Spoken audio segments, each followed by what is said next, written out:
Hey everybody, welcome to another Sandler webinar. Mike Montague here. I am the global head of content at Sandler, and I'm here with one of our longtime Sandler trainers from Florida and author of the new book, The Intentional Sales Manager. He is Pat McManamon. Pat, welcome to the webinar. Thank you, Mike. It's good to be here.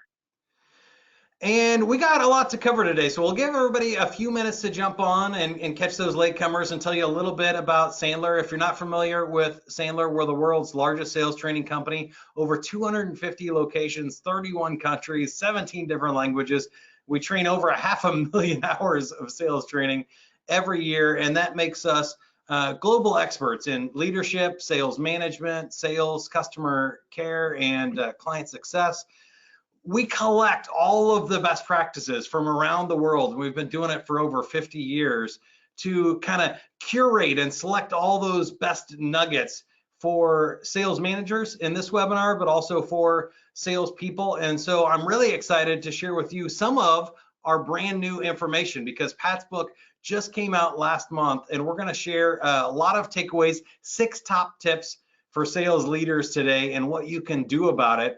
Really hard-hitting educational information you can use right away. But before we jump into that, I want to talk a little bit about the book and give everybody, again, a kind of a chance to jump on, but get their head in the ballpark of what we're talking about. So, Pat, when we say intentional sales manager, what does that mean? What was the problem you're trying to solve, and who should be paying attention today?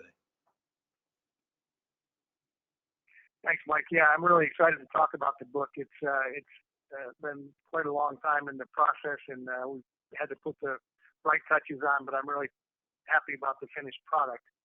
Who it's designed for is for managers or owners that are developing or responsible for the development and the production of their salespeople. And it will help them to understand maybe even some blind spots that they may have based on the role that they've taken over in this capacity as sales manager. And we see a lot of accidental sales managers, right? In that business owner kind of category where you wanted to start a company, you didn't want to create your own sales management job. So the intentional part of this is important, right? Yeah, that's for sure. I can't tell you over the years the number of owners of businesses that have said, "Listen, Pat, I can run my operation, I can run my finances, but this thing called sales management is just a complete mystery to me." And they, just are just confounded by all the ambiguity in some cases that they think that goes along with sales and managing salespeople. And so this book is designed to try and blow away some of that smoke and help people realize that it doesn't have to be ambiguous. It doesn't have to be like some kind of cloud of smoke over what's going on in the sales process. There can be structure and process, just like in those other 2 disciplines of operations and finance. Yeah, I think that's great. Well, that's one of the things that drew me to Sandler and why I've loved doing it for so long is that we really put clarity and some like action to some of those what people call soft skills or intangible things that are hard to measure. Psychological concepts are feels like you're herding cats when you're trying to manage salespeople or run a daycare center. And that's not the way it should be. When you get it figured out, when you have a process and some good structure around that, you can actually have fun and love your role as a sales manager, right? Yeah, and the thing that makes it, I think, a little bit confusing for people to try and manage salespeople is that, the thing that makes a salesperson good is their creativeness and their entrepreneurial spirit, but that's also the part that makes it challenging and sometimes even frustrating for the manager because they don't feel like they're in control. So there's got to be a happy balance between what's allowing them to exercise their creative juices and their entrepreneurial juices and still function within a company environment.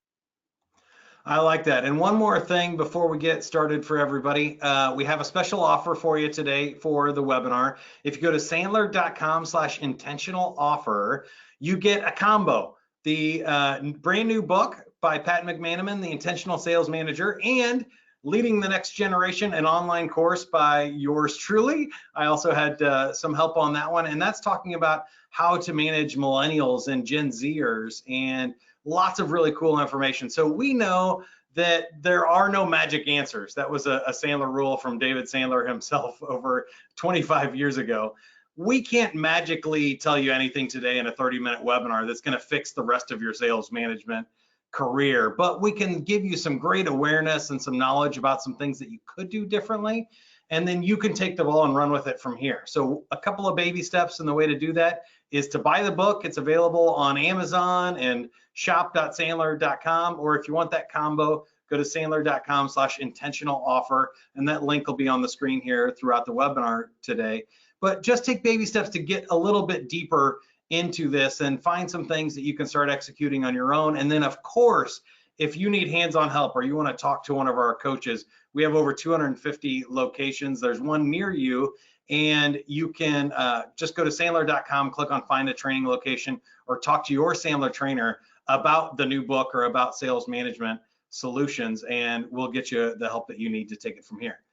That being said, let's jump right into it. And tip number one is you go first. What does that mean, Pat? And talk to us about some of these best practices. Yeah, Mike, this is one, and it's a reason we put it at the top, because it sets the tone for the culture and the relationship between the sales manager or the person managing the salespeople and the people themselves. And it's a recognition that it's almost the parallel to the parental statement of saying, do as I say, not as I do.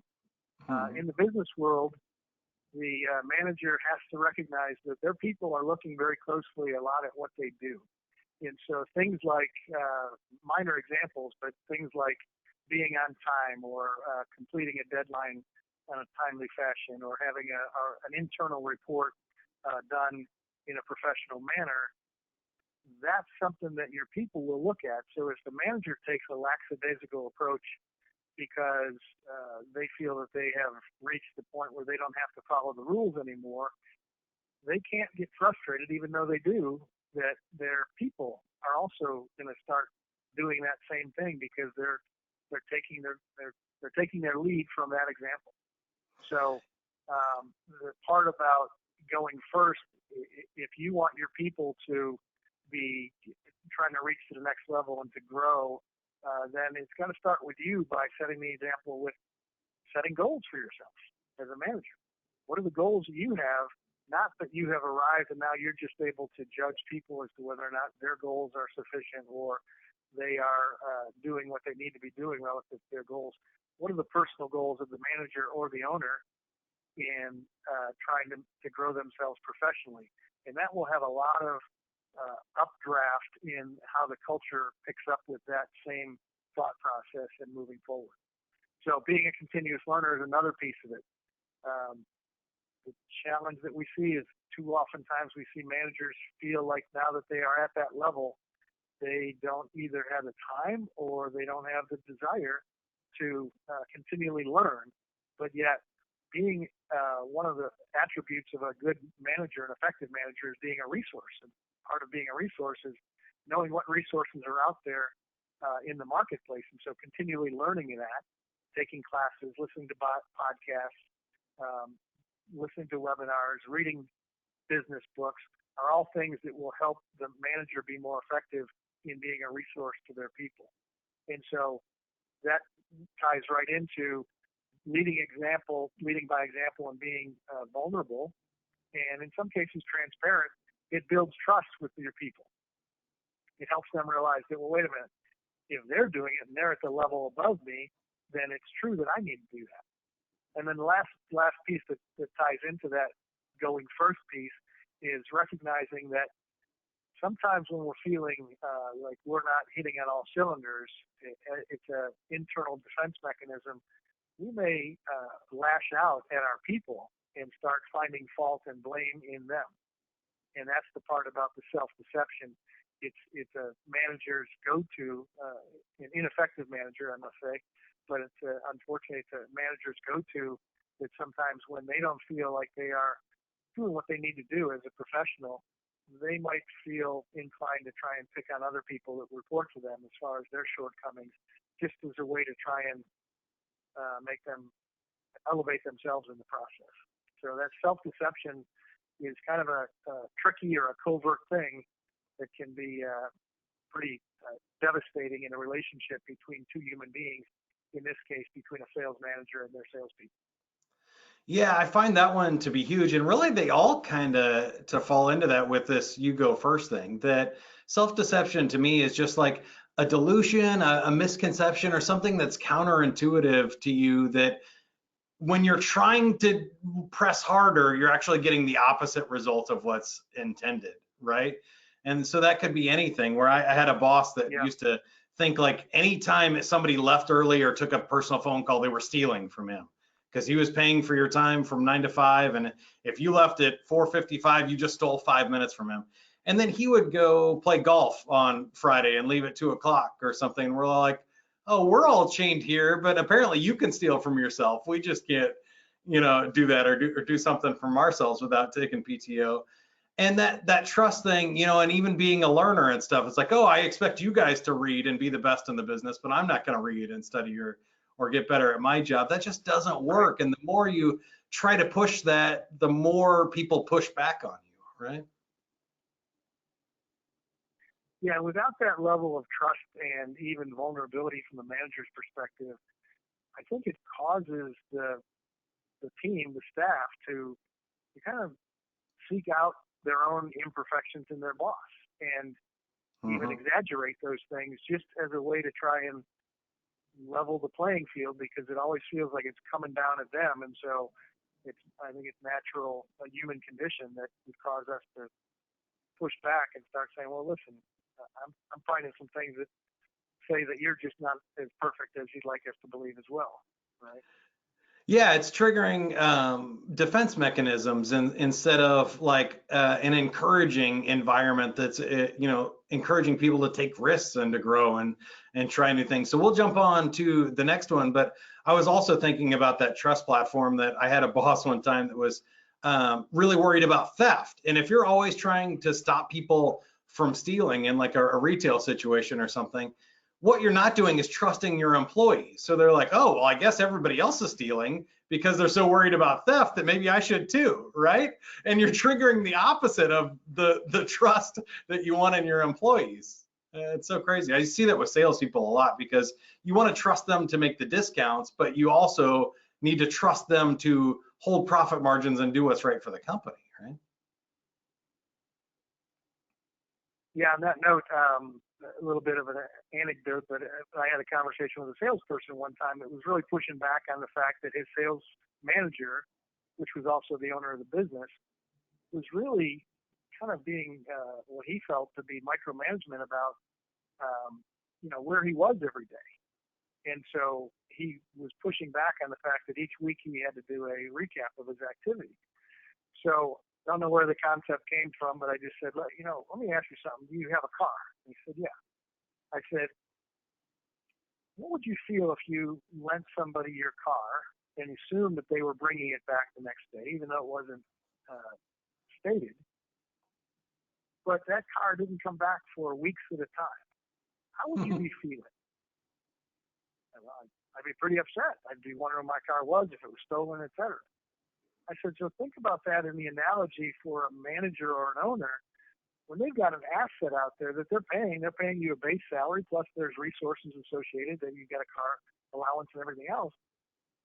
Not knowing where that is or what it's doing is causing that manager similar angst that what you would have if you lent somebody your car and then it didn't come back for a week at a time.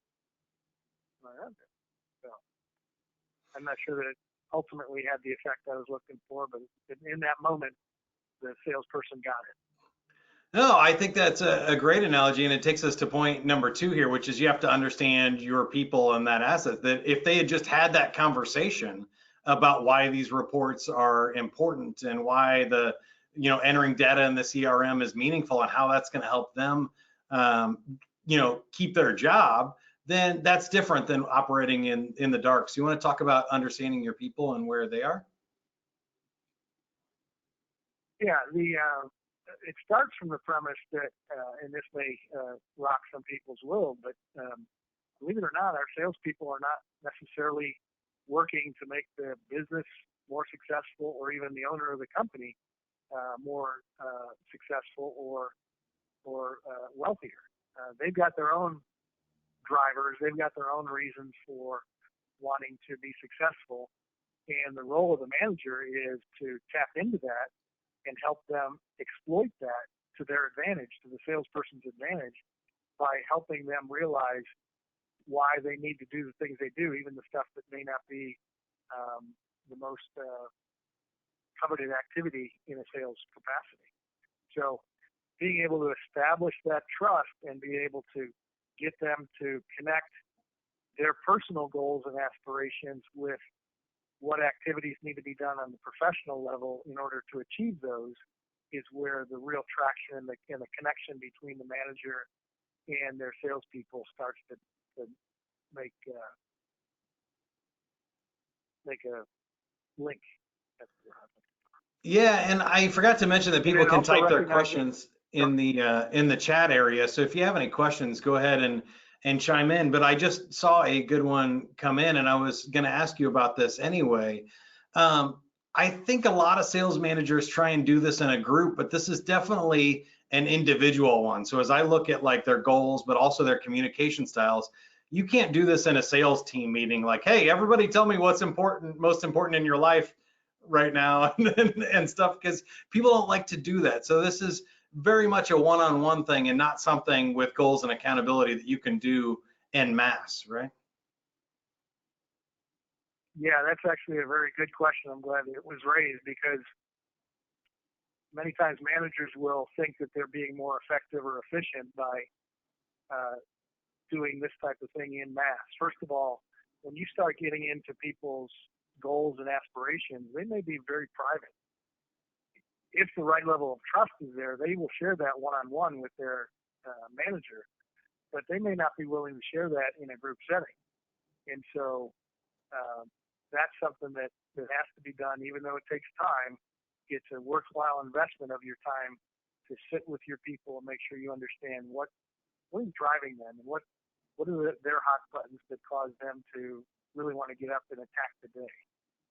So once you have that, then you have the ability to keep them motivated, even though their motivation comes from within.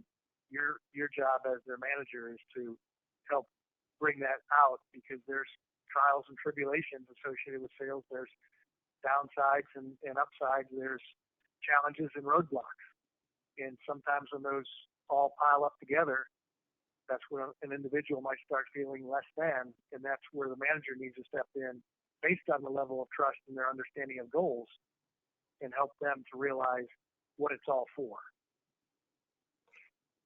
So in doing that, one of the ways to recognize that every one of our people is different. They have different communication styles. Most people are familiar with the DISC personality and communication style. That's one that's been around for quite a while. It's a good one that universally understands that. I think the best message that comes out of thinking about that is just that flat out people are different, and your communication style is maybe different than mine. Neither one is correct. It just is. But a manager's different communication style with their salespeople is important in that trust category, because the manager doesn't get to choose how they communicate just because they have the title. Mm-hmm. And so understanding that if your role is to facilitate the highest and best level of performance from your salespeople, is you've got to be able to communicate with them on their level according to their style. And understanding that, recognizing that they might be a people person, and they're not exactly going to be focused on the task until they know that you care about them as a human being. Others might be just the opposite. When you come to them and start talking to them about personal things, because that may be your style, they're actually thinking, where's this going? I don't have enough time to be talking chit-chat. Let's get to the real task here.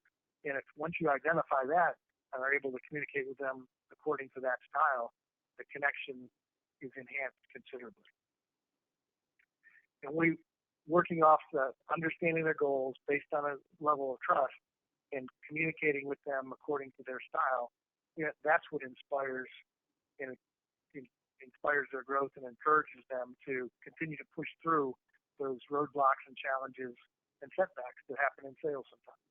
It's easy to coach somebody when they're hitting on all cylinders, when they're above plan and have been above plan for a while. Just give them the old thumbs up and say, keep doing what you're doing.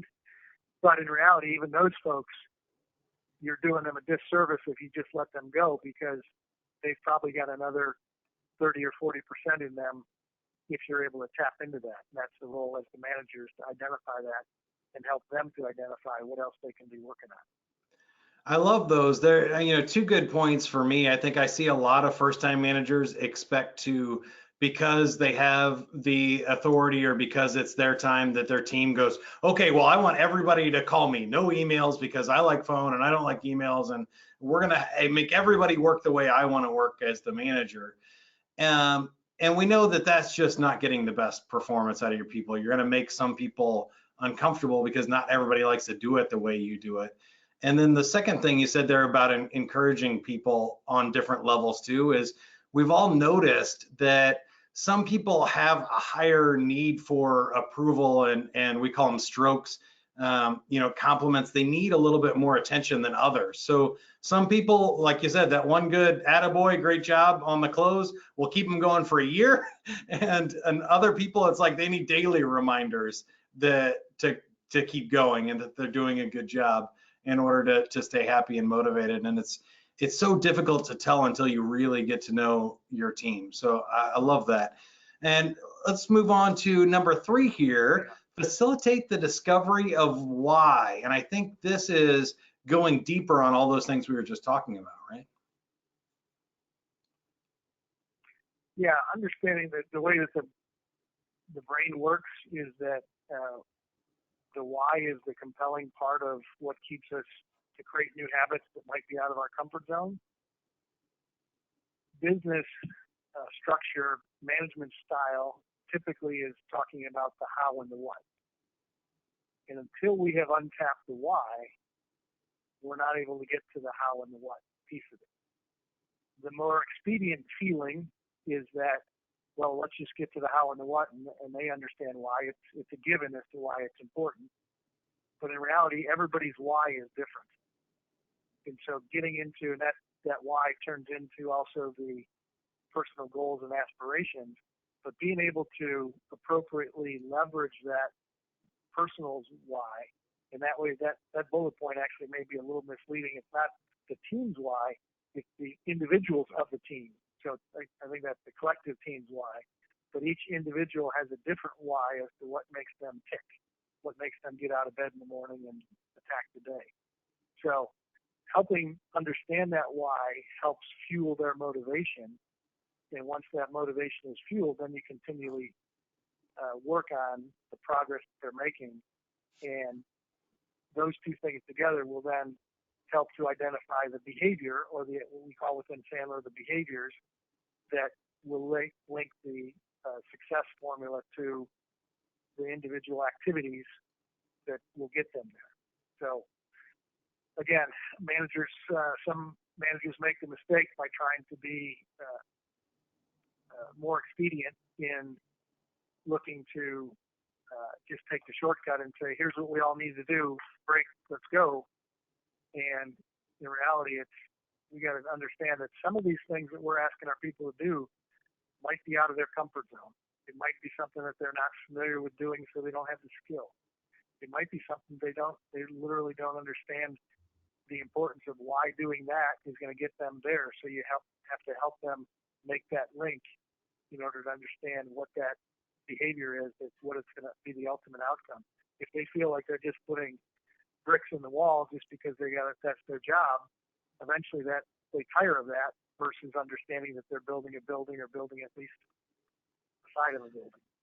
Yeah, I mean, to me, this is huge because it's that, again, like if you manage the because I said so way, and you don't tell them the why, then they're going to lose motivation because they don't understand it. But also, you're not helping them be self-sufficient, that they don't know how to make that decision next time because they didn't know your reasoning behind how you made it. And if you want to grow other sales managers so you can get promoted or people on your team can get promoted, they need to understand those complicated reasons of why. But we had another really great question from the audience here I wanted to chime in with, which is, do you feel like it is difficult to ask your employees about their personal motivations and personal goals here and their why? Like, I feel like some people think that maybe it's intrusive to say like, well, is it because you're, trying to start a family, or, you need money for college or whatever? Like those sometimes kind of feel like off limits issues in business, and people just try to stick to those how and what's. You want to talk a little bit about the personal aspect of this? Yeah, it absolutely is a challenging conversation to have if you don't have a relationship that's based on trust. And so going back to our first topic, which was you go first, we can't just jump right into this in the relationship with our salespeople until we have built that platform of trust. Once that trust is there, it's uncanny what people will share with us, oftentimes too much. But we need to make sure that they first understand that we're there as we're in their corner, not the person that's there to catch them doing something wrong. And that starts with a different philosophy of understanding that let's catch them doing a number of things right. And then also being vulnerable, coming to that point of vulnerability, being willing to share some of the struggles that the sales manager or the business owner had when they were in sales. All are things that will have to be precursors to this discussion about what are their goals, what are their personal aspirations in order to move forward. Yeah, I love that point. I think it doesn't become personal if you're sharing yours. If you go first and you're talking about why you're working and the vacation you're trying to save up for and stuff like that, I think people feel comfortable sharing that and say, yeah, we're all here to make money and do things for ourselves. Me too, as the manager, right? That makes them feel a lot safer. And then number 4 here continues on what we've been talking about individual development plans, that we can't just say, hey, everybody's on the same path and everybody gets the same training and coaching. We need to uncover each person's individual needs and work with them to fill those gaps, right? Yeah, and when we're talking about training, we're talking about most oftentimes specific skills. And again, with a relationship that's built on trust, people are pretty self-aware. And if we get them to reflect on where they're uncomfortable in a selling situation, where they don't feel that they've got enough business knowledge, where they might feel that they're not at the level to call at a certain point within an organization, whatever it is, it begins it's again their reason why the individual is not being as successful as they want to be. So helping them, we take a time out, Mike. Yeah.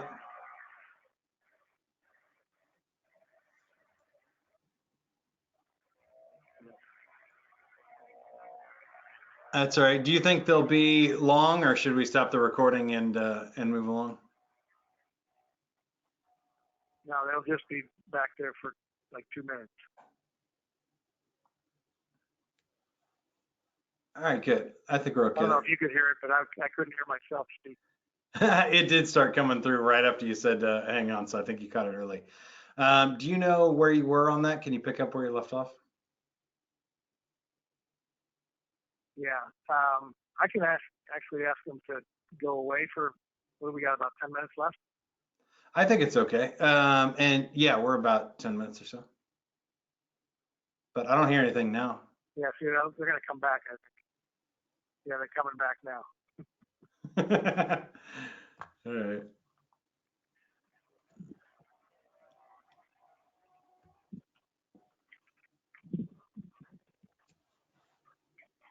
Hello.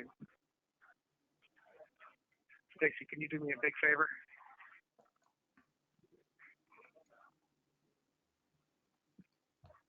Can you ask him to give me 10 minutes? The guy blowing, he doesn't have to do it, so you gotta be nice. Go right out this door and ask him if he can give me 10 minutes to finish this recording. Sorry.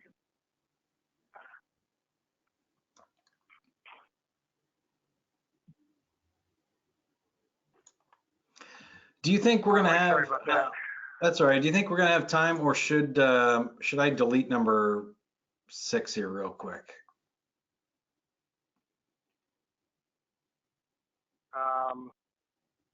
Well, you can condense it down, right? Yeah, yeah.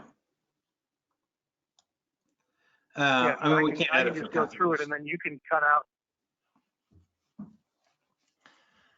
So you want me to start from the top? Yeah, let's just go ahead and start from the top on number 4, so you can pick up where I left off, which is something like we need to develop individual training plans for them so that they can work on their individual gaps and weaknesses too, and just start this one over. Okay, good. All set. So, yeah, the training usually works off the basis of where their skills are. And again, working off the understanding or the assumption that there's a level of trust. Given the chance to reflect, salespeople will often tell you where they're uncomfortable, where they don't feel that they have the skills necessary to perform a certain task. Some of them are uncomfortable calling at a certain level within an organization. Some of them are uncomfortable in the act of cold calling or prospecting.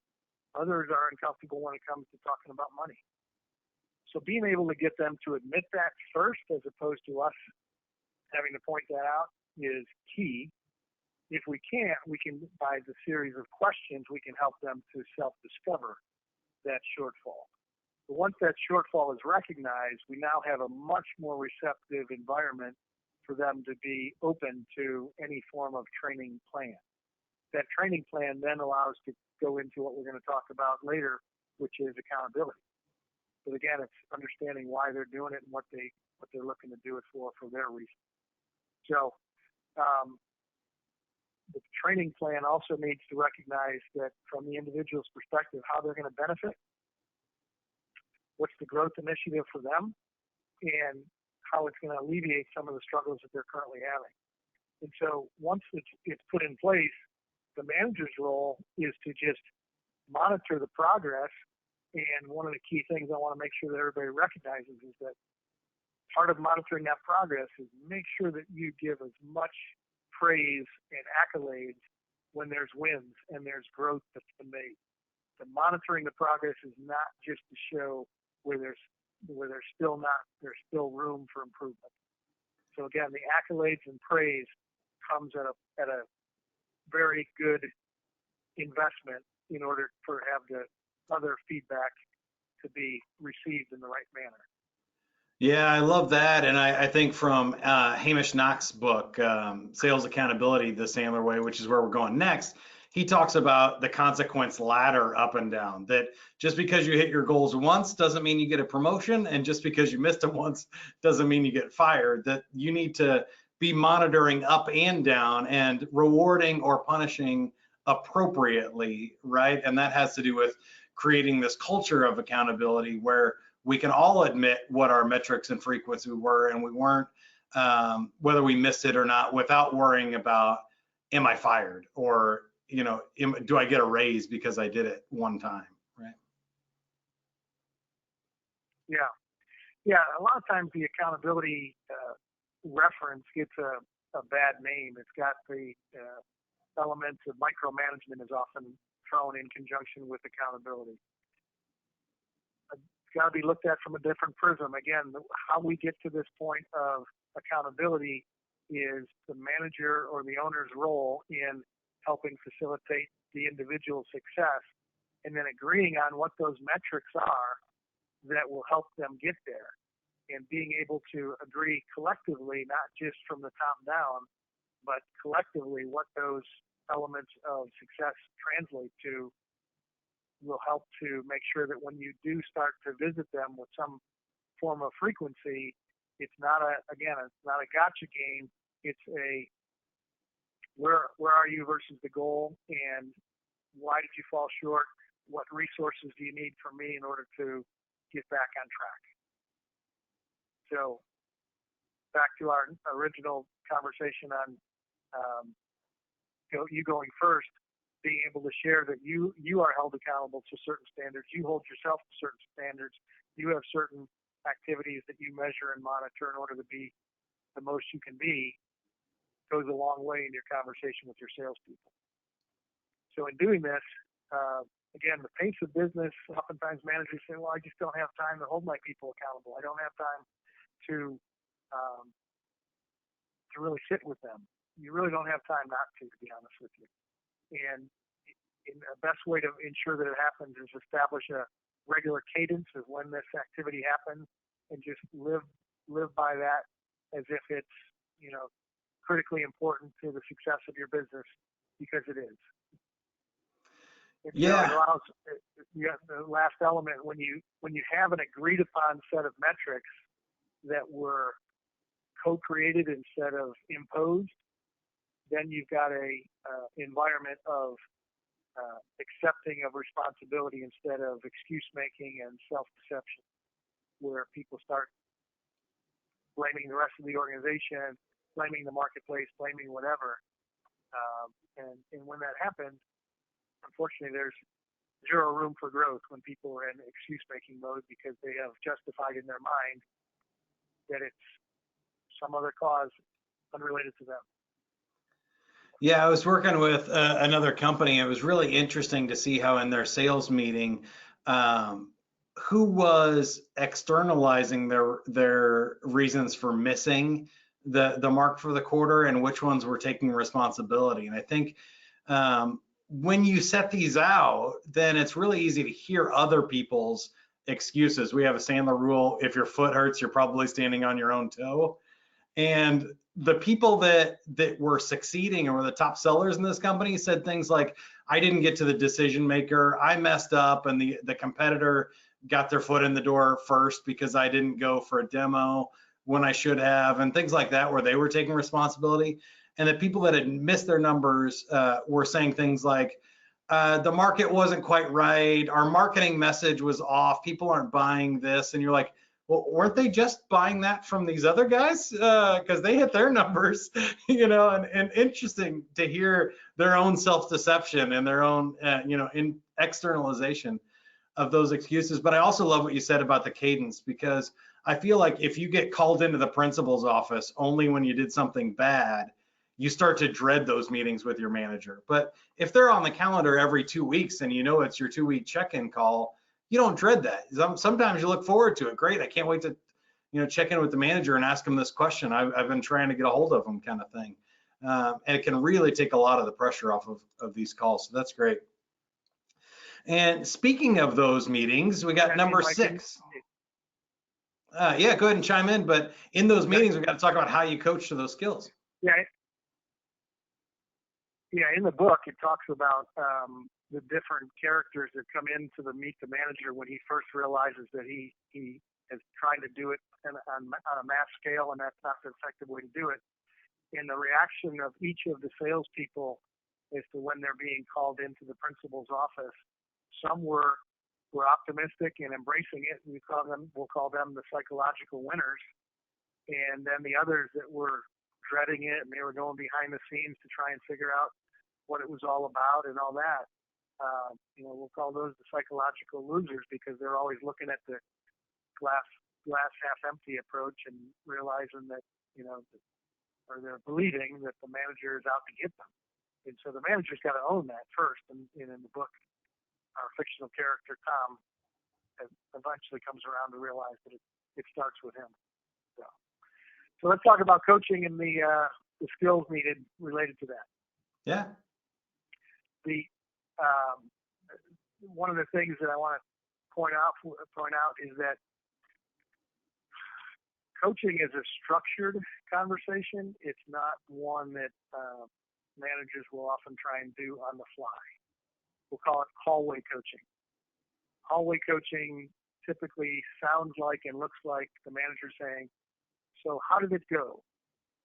And a question like, how did it go, elicits an emotional, objective or subjective response, which is, I think it went good. I'm pretty sure it's going to be good. All this type of thing, none of which is very effective and anything that either party can work with. More effective coaching asks questions that are more specific about the specific questions that were asked. What were the circumstances that got you into that? What are their compelling reasons to want to change? Very specific what questions as opposed to how questions in this scenario. So once that's understood from a coaching perspective, it's using those question-based approach helps to get a real-life insight as to what was there, because coaching is often done when the manager is not able to be there, and so they've got to depend on the relationship with the salesperson and their ability to really convert what happened into this conversation that they're having. And in the absence of specific detail, then the manager is flying blind with trying to figure out what issues they need to work on, what tactical things within the coaching need to be addressed, and more strategically, what needs to be done at a larger scale in order to ensure that this person doesn't continually miss that step in the process. So developing our coaching skills as managers and leaders is a key to developing our people. And again, it's not just asking, how did it go? And recognizing that people that are in management role tend to be either tactical coaches or strategic, and we really need to be both. A tactical coach is one that is able to really get into one particular circumstance and peel that onion back and figure out where the problem is and coach to that particular case. While that's good, other managers also that are strategic need to recognize that from a strategic perspective, you've got to look at it from a macro perspective and realize, are there trends and tendencies here that need to be improved upon, or are there approaches in your marketplace that need to be understood relative to some changes that need to be made at the training level?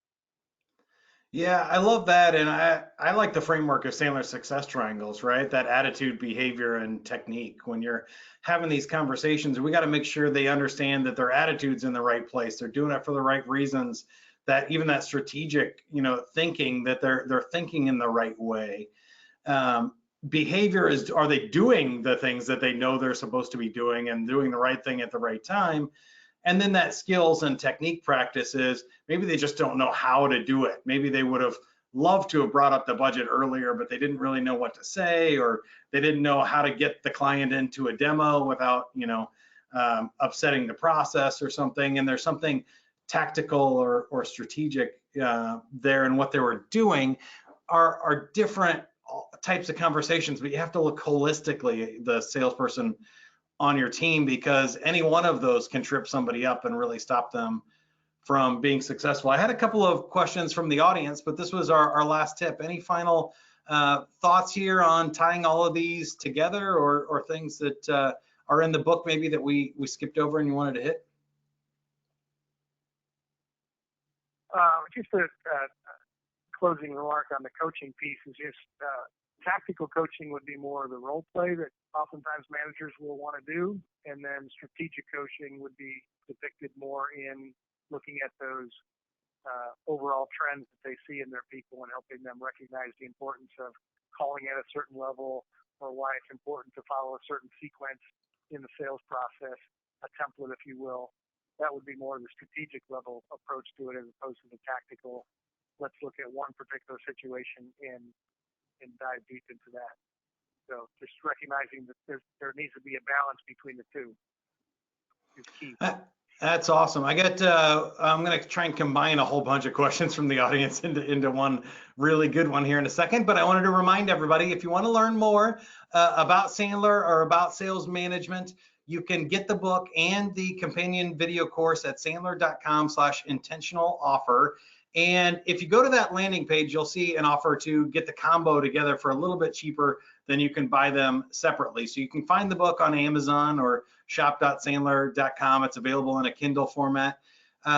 The online course is only available at shop.sandler.com. Wanted to give you a quick preview of that because we're talking about how to manage and lead millennials and Gen Zers, younger generations in the workforce that cause maybe some different issues. So in this course, you'll see 4 sections about hiring, managing, and retaining top young talent, as well as some extra videos about generational tensions that are created when you have people of different age groups trying to work together on the same team. So how to create a culture of winners and interesting things here. And I just think that all of these resources are great. So again, if you want to learn more about Sandler, you can reach out to a local Sandler trainer, or you can check out, The Right Hire is one of our best-selling books, The Road to Excellence, Sandler Rules for Sales Leaders, Motivational Management, Accountability, The Sandler Way, as well as a ton of other podcasts, white papers, and resources in Sandler Online. So if you are struggling with sales management, don't leave it here. Get the help that you need to take your career and your business to the next level. Here is the tough question, Pat. So I saw questions here on both sides around authority. We talked earlier about using your authority as your management power and saying, do this because I said so and because I'm your boss and I can fire you. But I also see where some people have to manage up, or maybe they're working with a sales owner that doesn't have a sales manager and they're kind of the default accidental sales manager, and they don't have the authority or haven't been given to the authority from a VP or an owner, and they're kind of trying to manage without it. Do you want to talk a little bit about title, authority, and responsibility, and how we can kind of take those out of the equation or use them appropriately? Yeah, I think it's important to recognize that authority can only get you so far. Authority is short-lived in the sense that it's almost based on the carrot and stick management style, whereas a relationship of trust is one that has got much more substance, and you've got a higher likelihood that people will reach their full potential because they are seeing you as a resource, and any things that you're pointing out as being deficiencies or gaps, they're taking it within the right context, meaning that they're seeing it as a way for you to point out where they can get better, as opposed to if it's a relationship based only on authority, it can very easily be dismissed as being, that's just the boss never being happy with the way I do things and just not taking any of it for their own personal development. Yeah, I love a line from Seth Godin. He says that authority is given by somebody and responsibility is taken. And so if you, as whatever leader you are, take the responsibility, let somebody else worry about the authority part, and then build trust together with your team, I think you'll be in a really good spot to make the most of this opportunity to lead people. I want to thank you for joining us today, all of you spending some time with us together. Again, if you want more information, sandler.com/intentional offer. Until next time, whatever you are, be a good one. That's what I always say. We'll catch you on the flip side. Thanks, everybody.